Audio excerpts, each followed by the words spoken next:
한 가정에 천사처럼 착하고 아름다운 소녀가 있었습니다. 부모는 순전하고 애교 넘치는 딸을 항상 자랑스럽게 여겼습니다. 그런데 언제부턴가 소녀에게 큰 변화가 생기기 시작했습니다. 얼굴은 사나워지고 말투는 표독스러워졌으며 행실은 점점 나빠졌습니다. 부모는 딸이 갑자기 변한 이유를 곰곰이 생각해 보지만 뾰족한 해답을 찾지 못했습니다. 어느 날 어머니는 우연히 딸의 책가방을 들여다보게 되었습니다. 그곳에는 괴물 인간이 잔뜩 그려진 책받침과 불량 만화가 가득 들어 있었습니다. 소녀는 공부할 때마다 책받침에 그려진 끔찍한 괴물을 바라보며 그 이미지를 마음속에 키웠던 것입니다. 소녀의 마음은 어느새 파괴적인 성격으로 변하고 말았습니다. 현명한 어머니는 딸에게 아름다운 풍경이 그려진 책받침과 위인들의 명상록을 선물했습니다. 놀라운 사실은 이때부터 소녀는 자신의 잘못을 깨닫고 예전의 착한 딸로 조금씩 변화되어 갔습니다. 그렇게 즐겨 보았던 만화를 멀리하고 끔찍한 괴물 그림들을 멀리하며 본래의 상냥한 모습으로 돌아왔습니다. 소녀는 포악스러운 모습에서 착하고 애교가 넘치는 딸로 변화되었습니다. 우리는 지난주에 사울을 통해서 진정한 삶의 변화는 어떻게 일어나는지를 우리는 살펴보았습니다. 우리의 삶의 진정한 변화는 예수 그리스도를 인격적으로 만난 이후에 지난 과거의 잘못을 회개하고 신앙의 동역자의 도움을 받을 때 진정한 삶의 변화가 일어난다라고 말씀을 드렸습니다. 그렇게 해서 진정한 삶의 변화가 일어났다면 그 변화의 증거가 나타날 것입니다. 앞에서 소개해드린 불량소녀가 착하고 애교가 넘치는 모습으로 바뀌었던 것처럼 예수님을 믿는 사람으로서의 변화된 삶의 증거가 나타나야 한다는 말씀입니다. 사울이 예수님을 만나기 전에는 교회와 성도들을 핍박했는데 다메섹으로 가는 도중에 예수님을 만난 이후에 놀랍게 변화되었습니다. 예수님을 핍박했던 삶에서 예수님을 위해서 핍박을 받는 삶으로 바뀌게 되었습니다.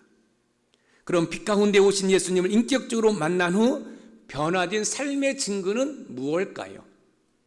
정말로 예수님을 만나서 변화되었다고 한다면 그 변화된 증거가 나타나는데 그 증거가 무엇일까요? 그것을 살펴보면서 저와 여러분의 신앙도 점검해 볼 수 있는 귀한 시간이 되기를 주님의 이름으로 축복해 봅니다. 첫 번째 변화된 삶의 증거는 복음을 전하는 삶입니다. 저와 여러분들의 삶을 보면 예수님을 믿기 전과 믿은 후의 모습이 많이 달라졌죠. 그죠? 지금 이 자리에 앉아 있는 것은 엄청난 여러분 변화입니다. 만약에 여러분들이 이 자리에 앉아 있지 않다고 한다면 지금 여러분들은 저 세상 가운데 여러분 여러 가지 일들을 하고 계실 것입니다. 그런데 여러분들이 이 자리에 앉아 계신다는 사실은 여러분들에게 놀라운 변화입니다. 바로 이 변화의 모습이 여러분이 변화되었다는 증거라는 말씀입니다. 여러분 변화되었다고는 하는데 변화된 삶의 증거가 없다면 그것은 진정한 변화라고 말씀을 드릴 수 없습니다. 사울은 교회를 핍박했고 예수 믿는 사람들을 온갖 방법으로 여러분 괴롭혔습니다. 그러다가 빛으로 찾아오신 예수님을 인격적으로 만난 다음에 여러분 이 사울은 변화가 일어났습니다. 그 변화의 첫 번째 증거가 바로 복음을 전하는 모습입니다. 그 모습을 사도행전 9장 20절에 찾아볼 수 있는데 우리 같이 한번 읽어보겠습니다. 시작. 즉시로 각 회당에서 예수가 하나님의 아들이심을 전파하니. 즉시로. 자 보세요.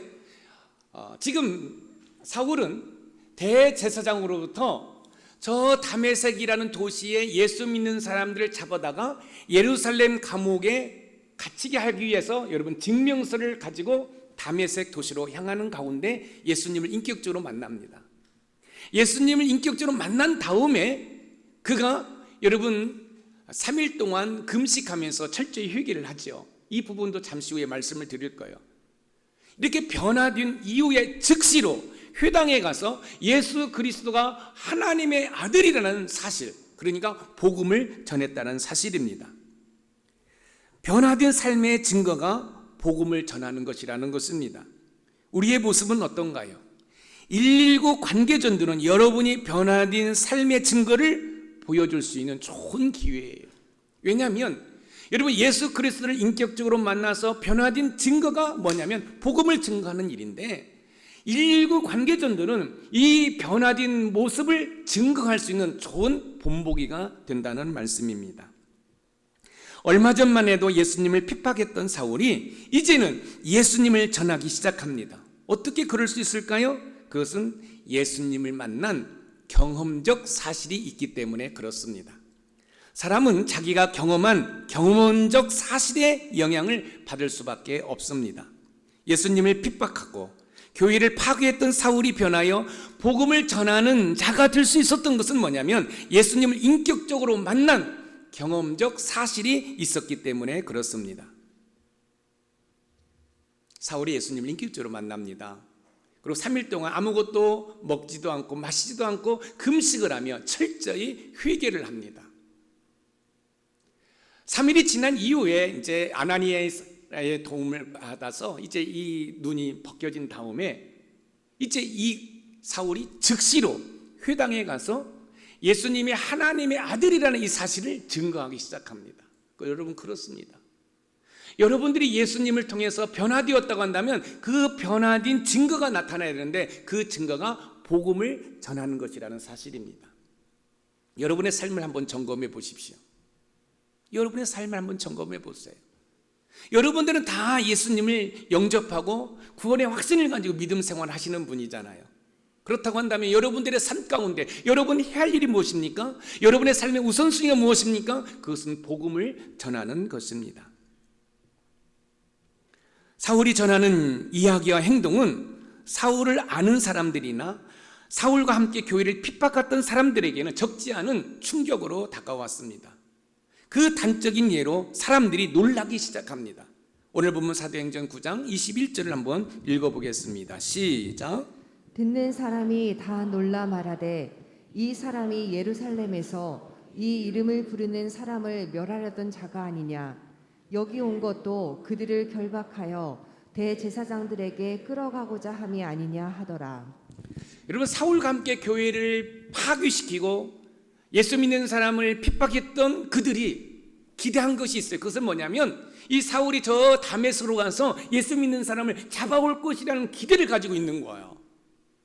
그런데 사울이 예수 믿는 사람들을 잡아오기는커녕 오히려 예수님이 하나님의 아들이라는 사실을 전하고 있다는 거예요. 복음을 전하고 있다는 거예요. 여러분 그렇습니다. 예수님을 인격적으로 만난 이후에 변화된 삶의 증거는 복음을 전하는 것입니다. 그런데 더 놀라운 사실은 뭔지 아십니까? 이 사울이 예수님을 그리스도라고 여러분 표현을 하고 있어요.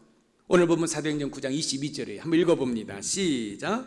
사울은 힘을 더 얻어 예수를 그리스도라 증언하여 다메섹에 사는 유대인들을 당혹하게 하니라. 사울은 힘을 더 얻어 예수를 그리스도라 증언하여, 그러니까 유대인들이 당혹한다는 거예요. 여러분 그리스도의 뜻이 무엇입니까? 기름 부음을 받은 자라는 뜻이지요. 여러분 기름 부음을 받은 자가 누굽니까? 왕, 제사자, 선지자라는 거예요. 여러분 사울이 어떤 사람입니까? 교회를 파괴시켰어요. 예수 믿는 사람을 핍박했어요. 심지어 다메섹이라는 도시에 예수 믿는 사람을 잡아다가 예루살렘 감옥에 쳐넣기 위해서 지금 잡으러 가는 가운데 예수님을 인격적으로 만난 다음에 제일 먼저 한 게 뭐예요? 즉시로 회당에 가서 복음을 전했다라는 거예요. 어떻게 전했어요? 예수님이 하나님의 아들이고 그리스도라는 거예요. 그리스도라는 뜻이 뭐냐면 예수님은 우리의 왕이시라는 거예요. 할렐루야. 예수님이 제사장이라는 거예요. 예수님이 선지자라는 거예요. 그러니까 유대인들이 그 소리를 듣고 당황하는 거예요.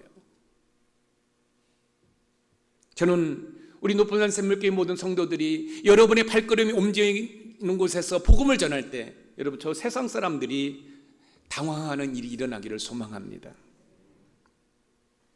예수님을 만난 경험적 사실이 사울을 변화되게 했습니다. 우리도 예수님을 만나는 경험적 사실이 있어야 합니다.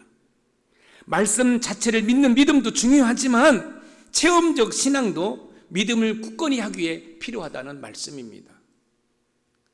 우리 높은산 샘물교회에 여러분 영적으로 깨어있는 교회가 되기를 소망합니다. 귀신이 물러가잖아요. 여러분 병든 자들이 고침받잖아요. 인생의 갖가지 문제가 하나님의 은혜로 해결되잖아요. 여러분 계속해서 그런 일들이 많이 일어나기를 주님의 이름으로 축복합니다. 복음을 전하는 일보다 가치 있는 일이 있을까요? 여러분 복음을 전하는 일이 왜 가치 있을까요? 그것은 영혼을 살리기 때문에 그렇습니다. 여러분 우리 인생이 이 땅에 사는 것으로 끝나는 것이 아니라 죽음 이후에 삶이 있다는 걸 잘 아시잖아요. 예수님을 믿으면 죽어도 저 천국에서 영생을 누리지만 예수님을 믿지 아니하면 저 지옥에서 영원한 영벌을 받는다는 사실을 너무너무 잘 알고 있잖아요. 이게 복음이에요. 이 사실을 저 세상 사람들에게 여러분 가르쳐 줘야 합니다. 저와 여러분들은 예수 믿고 변화되었습니다. 그렇다면 사울처럼 변화된 증거로 예수님을 전하고 있는지 생각해 보아야 합니다. 우리는 스스로 우리의 삶을 진단하고 점검할 필요가 있습니다. 왜 우리는 사울처럼 변화된 증거로 예수님을 전하지 못할까요? 용기가 없어서 그럴까요? 아니면 성경 지식이 없어서 그럴까요? 예수님을 전하는데 성경 지식이나 용기도 약간은 필요합니다. 그러나 중요한 것은 예수님을 깊이 경험하는 것입니다. 무슨 말씀이냐면 이런 말씀입니다. 여러분들이 점심시간에 맛집을 찾아갔어요. 맛집을 찾아가서 점심을 먹는데 너무너무 맛이 있어요. 그러면 여러분 블로그에 올리기도 하죠. 그죠? 그리고 사진 찍어서 여러분 지인들에게 또 보내줘요. 여기 맛집이야. 너무너무 맛있어. 여러분 이 맛있는 음식을 경험하니까 어때요? 다른 사람에게 소개를 하는 거지요. 여러분들이 백화점에 갔어요. 여러분 명품임이나 세일해요. 50%, 70% 세일해서 내가 너무 갖고 싶은 명품을 손에 쥐었어요. 그 다음에 어떻습니까? 또 지인들에게 전화하는 거죠. 누구누구야?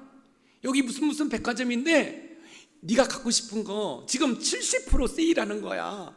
빨리 와서 사. 왜 연락하죠? 여러분 명품을 싸게 살 수 있다는 것을 경험했기 때문에 그 경험적 사실로 뭐 하는 거예요? 여러분 연락하는 거예요. 여러분 이 덕정장에 갔어요.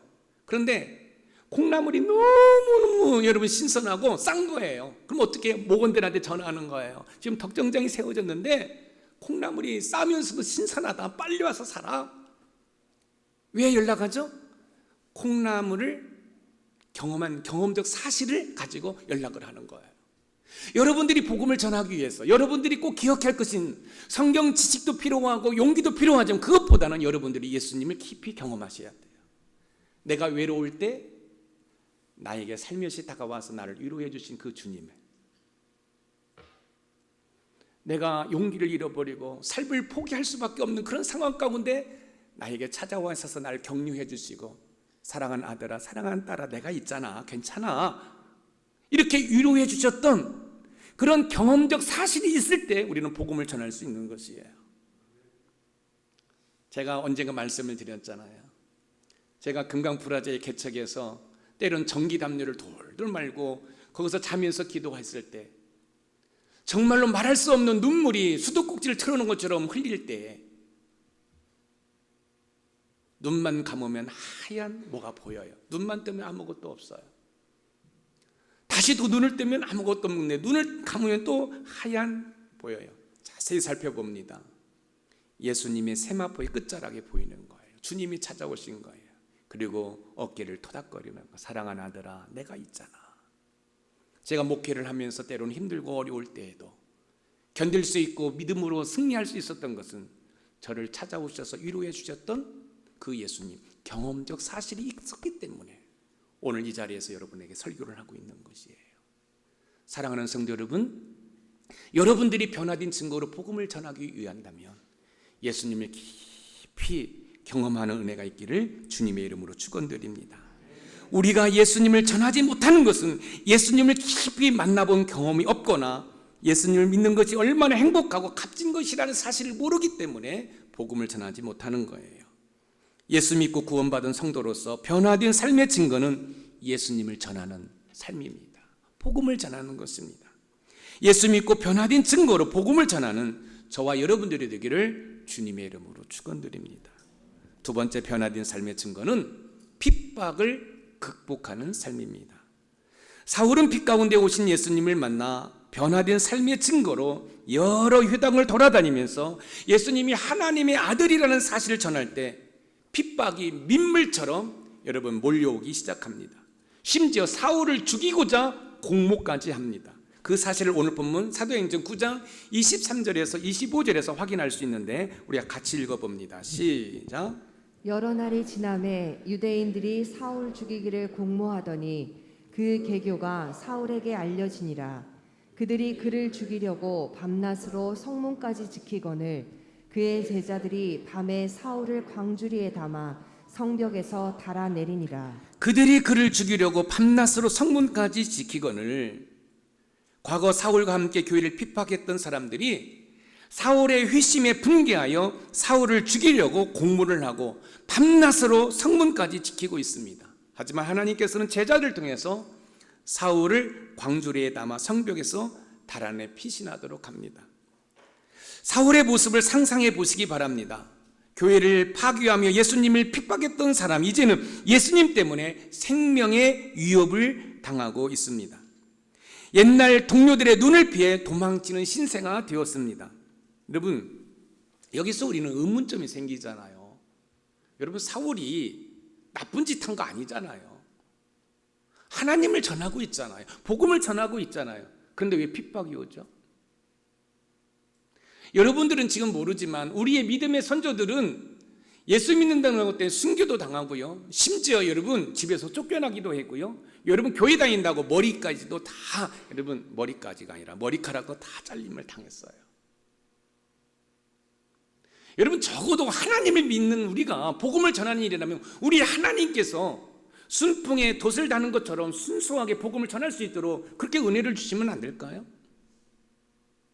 왜 예수 믿는 것이 그렇게 힘들고 고통스러울까요?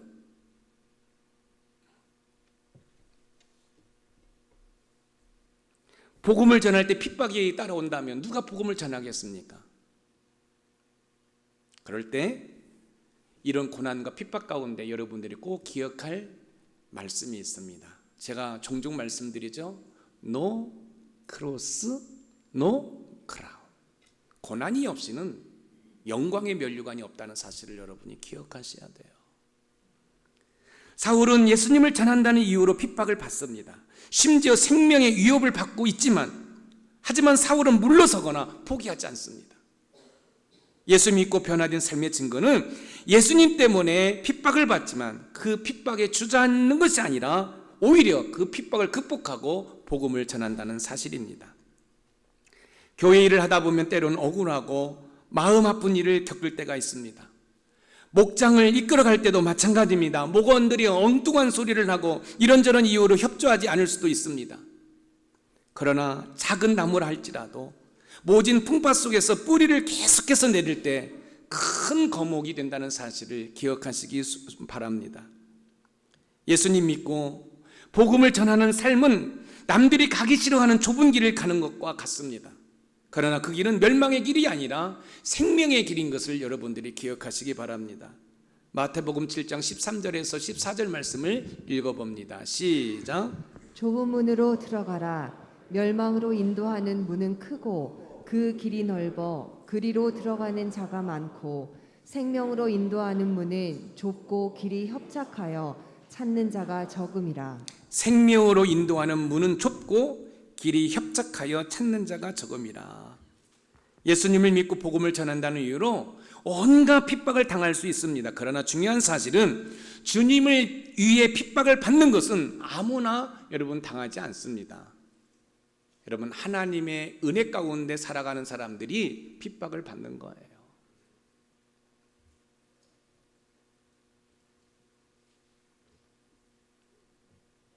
사울을 향한 핍박은 시간이 흐르면 흐를수록 심해지고 있습니다. 사도행전 9장 29절에서 그 사실을 확인할 수 있는데 우리 같이 한번 읽어봅니다. 시작. 또 주 예수의 이름으로 담대히 말하고 헬라파 유대인들과 함께 말하며 변론하니 그 사람들이 죽이려고 힘쓰거늘 사울은요 복음을 전한다는 이유로 지금 생명의 위협을 느끼고 있어요. 그러나 전혀 굴하지 않고 계속해서 유대인들을 찾아가서 그들의 잘못된 신앙관을 바로잡아 줍니다. 예수님은 하나님의 아들이라는 거예요. 여러분, 유대인들은 예수님을 하나님의 아들로 믿지 않습니다. 지금도 이스라엘 백성들은요 예수님을 선지자 중에 한 분으로 믿고 있어요. 그런데 이 사울은 계속해서 그 유대인들을 찾아다니면서 예수님이 하나님의 아들이라는 거예요. 예수님이 그리스도라는 거예요. 그런데 더 안타까운 것은 그렇게 복음을 전할 때 더 많은 유대인들이 사울을 죽이려고 한다는 사실입니다. 여러분, 하나님을 위해 핍박을 받는 자들에게 용기와 힘을 주는 말씀이 있는데요, 마태복음 5장 11절에서 12절 말씀을 한번 읽어보겠습니다. 시작. 나로 말미암아 너희를 욕하고 박해하고 거짓으로 너희를 거슬러 모든 악한 말을 할 때에는 너희에게 복이 있나니 기뻐하고 즐거워하라. 하늘에서 너희의 상이 큼이라. 너희 전에 있던 선지자들도 이같이 박해하였느니라. 기뻐하고 즐거워하라. 하늘에서 너희의 상이 큼이라. 여러분, 핍박이 있는데 기뻐하고 즐거워하라는 말씀은 이해가 안 될 수 있습니다. 그러나 예수 믿고 변화된 사람은 예수님 때문에 오는 핍박을 극복해야 합니다.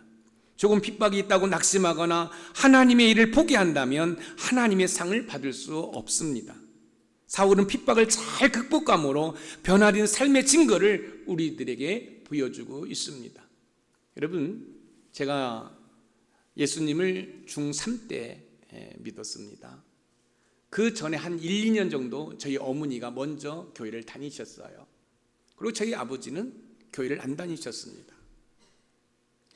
어머니가 이제 교회를 다니시면서 호의적이었던 저희 아버지도 많이 핍박이 있었어요. 제 기억으로는 저희 어머니의 찬송가도 불에 태우셨습니다. 그런 가운데에서도 저희 어머니는 신앙을 포기하지 않으셨어요. 그리고 결국 저도 교회를 다녔고 또 저희 아버지도 예수님 믿고 천국 가셨습니다. 만약에 저희 어머니가 그 핍박 가운데 신앙을 포기했다고 한다면 과연 제가 목사가 되었을까요? 사랑하는 성도 여러분, 예수님 믿을 때 때로는 고난이 있습니다. 핍박이 있습니다. 그럴 때 여러분이 그 고난을 극복해야 여러분들이 하나님의 신실한 자녀로서 영적 싸움에 승리함으로 말미암아 하나님께 영광 돌릴 수 있음을 믿으시기 바랍니다. 신앙생활을 잘한다는 것은 곧 핍박을 잘 극복하는 삶입니다. 저와 여러분들이 변화된 삶의 증거로 복음을 전할 때 때로는 핍박이 있을 수 있어요. 고난이 있을 수 있어요. 그때 포기하지 말고 그 핍박과 그 고난을 극복할 때 여러분 하나님께 영광 돌릴 수 있음을 믿으시기 바랍니다. 마지막으로 세 번째 변화된 삶의 증거는 교회를 세우는 것입니다. 사울은 온갖 핍박 가운데서도 교회를 세우는 것으로 변화된 삶의 증거로 보여주고 있습니다. 교회가 어떤 곳인가요? 예수님의 핏값으로 세운 곳이 바로 교회가 아닌가요? 그러므로 성도들은 교회를 함부로 말하거나 함부로 여러분 대해서는 안 된다는 말씀입니다. 저는 여러분에게 부탁드리고 싶습니다. 교회는 예수님의 핏값으로 세운 거예요. 여러분의 헌금으로 세운 게 아니에요. 여러분, 예수님의 핏값으로 이 교회가 세워졌기 때문에 여러분 교회를 세울지언정 교회를 해치는 일들이 없기를 소망합니다. 그러기 위해서는 여러분 이 교회를 여러분들이 축복하세요. 하나님 이 교회를 통해서 하나님의 선교를 감당하고 힘들고 어려운 사람들을 도와줄 수 있는 교회가 될 수 있도록 여러분들이 기도해 주시고 애쓰고 수고하는 은혜가 있기를 주님의 이름으로 축원드립니다. 사울은요 쉽게 이야기하면 개종한 것입니다. 기독교에서 유대교에서 기독교로 개종을 했습니다. 그로 인해서 과거 함께 교회를 파괴했던 유대주의자들이 뭐예요? 사울을 핍박하고 심지어 사울을 죽이려고 위협하고 있습니다. 그런데요 더욱 충격적인 모습이 있습니다. 그게 뭔 줄 아세요? 사울은요 교회에서도 환영을 받지 못합니다. 오늘 본문 사도행전 9장 26절을 읽어봅니다. 시작. 사울이 예루살렘에 가서 제자들을 사귀고자 하나 다 두려워하여 그가 제자됨을 믿지 아니하니. 다 두려워하여 그가 제자됨을 믿지 아니하니. 여러분, 사울이 어떤 사람입니까? 과거에 교회를 파괴했던 사람이에요. 여러분, 예수 믿는 사람들을 핍박했던 사람이에요. 여러분, 사울이 어떤 사람입니까? 여러분, 성경에 정통한 사람이에요. 그래서 이 말씀에 잘못된 여러분 그 이스라엘 백성들을 뭐 한 거예요? 여러분, 핍박한 거예요. 여러분, 성찬식이 있죠? 예수님의 피를 기념하고 예수님의 살을 기념하는 거. 이거 유대인들이 믿지를 않아요. 그런데 예수님의 피를 마신다, 예수님의 살을 먹는다니까 이거 잘못됐다는 거예요. 여러분, 영안이 열리지 아니하면 기독교의 진리가 진리로 받아들이지 않는 거예요. 어떻게 예수님이 무리를 걸어요? 어떻게 죽은 나사로를 살려요? 어떻게 귀신을 고쳐요? 그런데 여러분, 귀신 고치잖아요. 귀신과 대화를 하잖아요. 귀신이 물러가잖아요. 어디서 그게 나타나요? 우리 교회에서 나타나잖아요. 병든 자들이 고침 받잖아요. 여러분, 저는요, 여러분이 조금은 알다시피 제가 책을 많이 읽는 사람 아닙니까? 제가 얼마나 여러분 이성적이고 논리적인지 아십니까? 그런데요, 하나님의 은혜 안에서는 이성적이고 논리적인 다 필요 없습니다. 믿으면 되는 거예요. 기도하면 되는 거예요. 그런 이성적인 논리적인 것은 성경을 이해하고 연구하는 데 도움이 될 뿐이지 실질적으로 믿음 생활하는 데 있어서는 그건 별거 아닙니다. 아무것도 아니에요. 사랑하는 성도 여러분, 여러분들이 정말로 하나님을 믿는다고 한다면 복음을 전하는 가운데 따라오는 핍박을 잘 극복함으로 말미암아 교회를 든든히 세워가는 은혜가 있기를 소망합니다. 여러분, 사울이 이제 예루살렘 교회로 왔어요. 딱 교회에 오니까 사람들이 다 색안경으로 보는 거예요. 왜요? 저 사람 교회 핍박한 사람 아니야. 아니, 교회를 파괴한 사람 아니야. 오늘 본문 사도행전 9장 27절을 읽어봅니다. 시작. 바나바가 데리고 사도들에게 가서 그가 길에서 어떻게 주를 보았는지와 주께서 그에게 말씀하신 일과 다메섹에서 그가 어떻게 예수의 이름으로 담대히 말하였는지를 전하니라. 바나바라는 뜻을 보면 위로의 아들입니다. 자, 사울이 들어왔습니다. 모든 성도들이 사울을 거부합니다. 이때 바나바, 위로의 아들이 이 사울을 데리고 다니면서 성도들에게 인사를 하는 거예요. 이분 예수님 만났어요. 예수님의 제자가 되었어요. 그래서 여러분, 교회마다 바나바 프로그램이 있습니다. 우리 교회도 바나바 프로그램이 있잖아요. 여러분, 새로운 분들이 교회에 오시면 제발 부탁입니다. 참 잘 오셨습니다. 반갑습니다. 특별히 우리 중직자들, 우리 장로님, 권사님, 안수사님들 꼭 부탁드립니다. 식사할 때도 그분들에게 배려하시고, 또 여러분, 우리 교회 시설을 또 안내해 드리세요. 화장실은 이쪽에 있습니다. 저쪽에는 청년들이 있고요. 저쪽에는 목양실이 있고요. 상담할 필요가 있으면 우리 목양실 얼마든지 놓고 하세요. 여러분, 바나바의 사역이 너무너무 중요해요.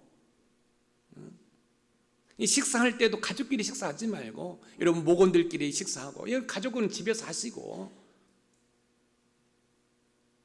새로운 분이 식사하시면 먼저 배려하고 좀 밥 먼저 드시라고 하고, 또 거기 가서 또 식사하시면서 교제를 하고. 할렐루야. 여러분, 새로운 곳에 가면 얼마나 써먹써먹해요. 근데 여러분들이 환한 미소로 참 잘 오셨습니다. 한번 따라서 한번 해보세요. 참 잘 오셨습니다. 그렇게 하면 안 돼.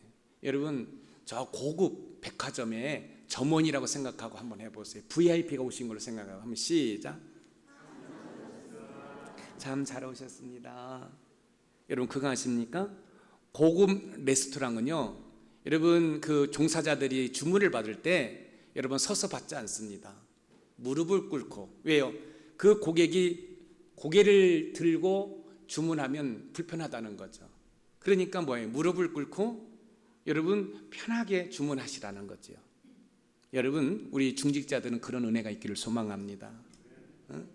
그런 은혜가 있어야 돼요. 새로운 분들이 왔으면 가서 참 잘 오셨다고, 불편한 게 없냐고.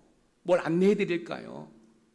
여러분, 교회에 당구다이 있는 교회가 몇 개나 있겠어요. 저 교회, 저 4층에는 우리 청년들 카페인데 포켓볼도 있고 당구도 있습니다. 혹시 선생님 당구 잘 치십니까? 우리 목사님 스포츠 너무너무 좋아하시는데 목사님하고 당구 한번 쳐보세요.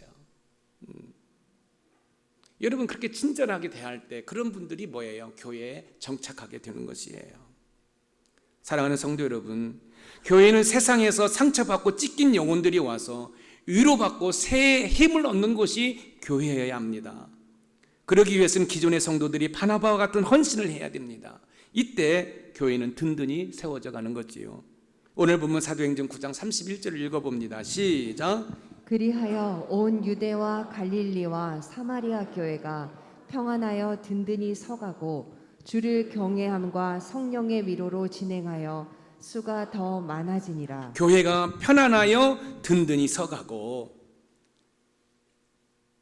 우리 장로님들 세 분이잖아요. 새로 오신 분이 있으시면 한 주는 장로님 이분이 가서 식사 교제하고, 또 다음 주에는 다른 장로님과 식사 교제하고, 저는 뭔 누구누구입니다.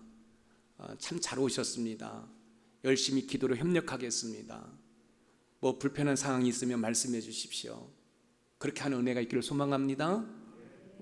우리 권사님들도 마찬가지예요. 새로 오신 분들이 있으면 찬양단끼리만 식사하지 마시고, 우리 유목사님 사모님하고 식사만 하지 마시고, 우리 유목사님도 집사님들 좀 사귀시기 바랍니다. 아멘. 오신 지 몇 개월 되셨으니까 이제 우리 유목사님 식사 사모님하고만 내가 가서 밥 뺏어버릴 거예요. 저는 우리 장로님들, 우리 중직자들이 담임 목사의 말을 순종하고 한번 실천해 보세요. 매우 필요한 거예요. 그랬는데 오늘 왜 박지백 집사님을 안 보셨지? 그냥 강 장로님한테 붙잡아라 지금 계속 얘기하고 있는데, 시골 가셨대요. 그러면 또 전화하세요. 오늘 집사님 안 나오셔서 제가 목소리라도 듣고 싶어서 전화드렸습니다. 꼭 하세요, 장로님. 여러분, 그게 필요한 거예요. 내가 교회 안 나가니까 나한테 관심을 쏟는 사람이 있구나. 한번 생각해 보세요. 여러분, 집에 있는 내 남편이 아내한테 이야기합니다. 이놈의 옆에 있는 집구석에서 할 일도 없고 그냥 살만 들이찌었다가요. 그래서 마음의 불편함과 그냥 살고자 하는 그런 마음이 없는데, 그냥 정처 없이 나왔는데 그냥 버스가 딱 지나가는 거예요. 교회 버스가. 그래, 그냥 교회 한번 가볼까?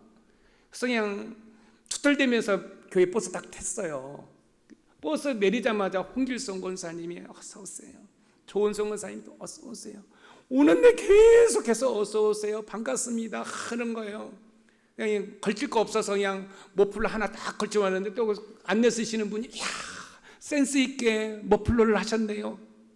아니, 집에서는 이놈의 옆에 내 한 일도 없이 그냥 살만 디득지고 네가 하는 게 뭐 있냐 그래서 정말 살 소망이 없었는데, 교회 오니까 모든 사람이 환영을 하는 거예요.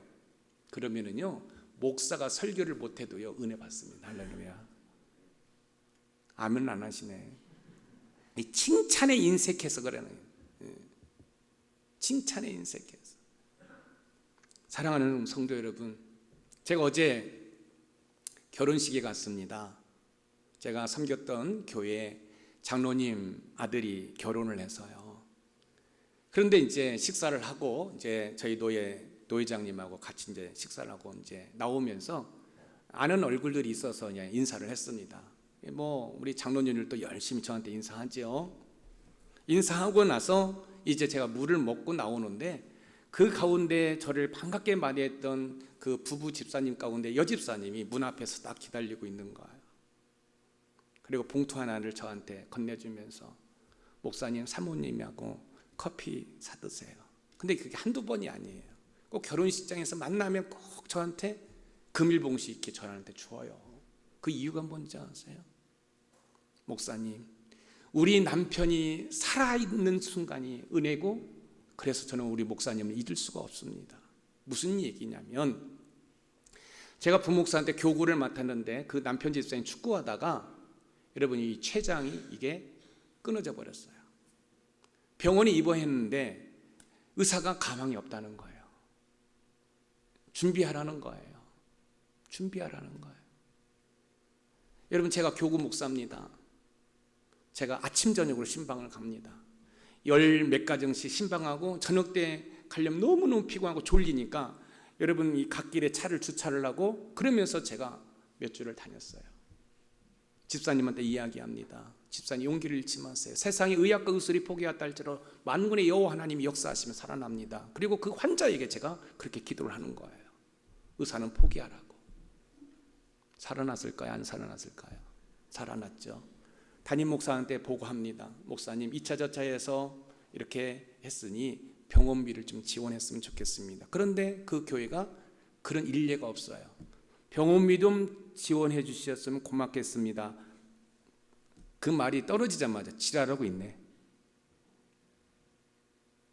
그러면서 동시에 또 이렇게 말씀하십니다. 우리 김 목사가 하자고 하면 해야지. 그게 이제 전라도 분이라 지랄하고 있는 게 나쁜 얘기가 아닌 거예요. 우리 김 목사가 하자고 하는데 해야지. 그래서 병원비를 바로 그 사무장로님을 불러가지고서는 병원비 좀 해줘라. 저는 잊어버렸어요. 여러분, 목회의 기쁨이 이런 거예요. 여러분, 세상의 의학과 의술이 포기했어요. 이제 죽음을 준비하십시오. 근데 저는 이런 실례가 뭐 한두 건이, 아기를 못 낳고 뭐 하고 여러분, 지금도 하나님은 살아계심을 믿으시기 바랍니다. 어제나 오늘이나 동일하신 그 하나님을 믿고 있음을 믿으시기 바랍니다. 이때 교회가 든든히 세워지는 거예요. 그것이 복음인 거예요. 여러분, 그래가지고요, 제가요 그 봉투를 받고 오는데 가슴이 너무너무 따뜻한 거예요. 아, 이게 목회의 즐거움이구나. 우리 노회장 목사님이 그러는 거예요. 목사님이 어떻게 사역했는지를 제가 알겠네요. 내가 그래서 또 자랑했지. 내가 어느 임직식을 갔는데 그 임직식의 권사님이 나한테 100만 원을 줘가지고 내가 그 100만 원을 내가 갖지 않고 재정부에 넣었다. 그건 뭐예요? 자기가 권사가 되는데 되돌아보니까 높은산 샘물교회 김 목사가 생각나더라는 거예요. 저희 교회에 잠시 머물렀는데 자기가 가장 힘들고 어려울 때 목사님이 교회 열쇠를 깎아가지고 와가지고, 집사님, 힘들고 어려울 때 기도하는 것밖에 없습니다. 언제든지 교회에 오셔가지고 기도하십시오. 그런데 그게 저는 잊어버렸어요. 그런데 제가 임시식 갔는데 우리 목사님 만나면 내가 100만 원 드려야지 하고서는 가지고 있다가 순서지를 보니까 높은산 샘물교회 목사님, 성남로의 서기 목사님이 기도한다는 거예요. 그러니까 수석 목사님, 장로님한테 전달해서 제가 100만 원을 받았는데요. 여러분, 100만 원 저한테 준 거예요. 그래서 제가 교회 재정부로 넘겼습니다. 왜 넘겼을까요? 여러분, 그분이 저를 보고 줬지만 하나님의 은혜잖아요. 내가 그것을 다 영광을 받아버리면 저도 싹군 목사가 되는 거잖아요. 사랑하는 성도 여러분, 사울 한 사람의 변화가 교회를 든든히 세워가는 거예요. 어떻게 해요? 복음을 전할 때. 여러분, 복음을 전할 때 좋은 일만 있는 게 아닙니다. 여러분, 예수님을 믿으라고 할 때 안이 꺾고 더럽고 치사한 것들이 얼마나 많이 오는지 몰라요. 그럼에도 불구하고 쿡쿡 참는 거예요. 그게 고난이에요. 그게 핍박이에요. 그러면 교회가 든든히 세워져 가는 줄 믿으시기 바랍니다. 나 한 사람쯤이야라는 불성실한 태도가 아닌 나 한 사람이라도 교회를 세워가야지라는 생각을 가지고 서 있다고 한다면 여러분, 교회는 건강하게 세워져 갑니다. 타는 장작도요, 하나하나 띄워놓으면 금세 꺼지지만 꺼져가는 장작도 모아놓으면 여러분 활활 타오르는 거예요.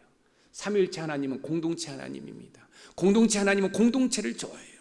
그래서 하나님의 이름으로 두세 사람이 모이는 곳에 하나님이 함께 하시겠다고 말씀하고 있는 것이에요. 우리의 신앙의 공동체인 교회에서 나 하나쯤이야 라는 생각이 아닌 나 하나라도 라는 생각으로 교회를 든든히 세워가실 주님의 이름으로 축복합니다. 이제 말씀을 마치겠습니다. 사랑하는 성도 여러분, 예수님을 인격적으로 만난 변화의 증거는 뭐예요? 복음을 증거하는 거예요. 복음을 증거할 때 때로는 고난과 핍박이 와요. 그러나 그걸 극복할 때 교회가 든든히 세워져 가는 줄 믿으시기 바랍니다. 오늘 말씀의 키워드입니다. 같이 읽어봅니다. 시작. 변화된 삶의 증거는 복음을 전할 때 따라오는 핍박을 극복하여 교회를 든든히 세워가는 것이다. 아멘. 때를 얻든지 못 얻든지 복음을 전함으로 교회를 든든히 세워가는 은혜가 있기를 주님의 이름으로 축복합니다.